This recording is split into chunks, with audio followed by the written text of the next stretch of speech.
இன்னைக்கு நான் பைக்ல டிராவல் பண்ண போறேன், அதுவும் சோலோவா பண்ண போறேன். எங்க போறேன்னு பாத்தீங்கன்னா ராமேஸ்வரம் போலாம் அப்படின்னு சொல்லிட்டு பிளான் பண்ணிருக்கேன். இந்த டேட்டுக்கு தான் திரும்ப வரணும், இத்தனை நாள் தான் ஸ்டே பண்ணணும் அப்படின்னு சொல்லிட்டு என்ன மைண்ட் செட்டே இல்ல. கையில இருக்க காசு தீர வரைக்கும் நான் சுத்திட்டு வரணும் அப்படின்னு சொல்லிட்டு தான் முடிவு பண்ணி நான் கிளம்பி போயிட்டு இருக்கேன். ஜனவரி இன்னைக்கு 11ஆம் தேதி, சரியா? நான் இன்னும் 11ஆம் தேதி தான் கிளம்புறேன். ஃபர்ஸ்ட் நான் யோசிச்ச இடம் என்னன்னா பாண்டிச்சேரி போலாம் அப்படின்னு நான் யோசிச்சு வச்சிருந்தேன்.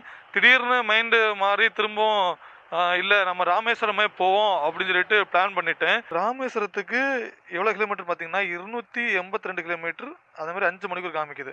ஸோ நம்ம பிளானை சேஞ்ச் பண்ணிட்டோம், சரியா? நான் சேஞ்ச் பண்ணிட்டேன். சரியா? நம்ம என்ன பண்ணுவோம்னா வேளாங்கண்ணி போவோம், சரியா? வேளாங்கண்ணி பார்த்தீங்கன்னா 435 கிலோமீட்டர்.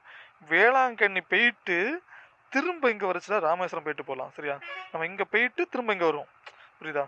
இல்லைன்னா 200 சில்லரை கிலோமீட்டர்லேயே முடிஞ்சிடும். So up and down 400 something தான் வரும்.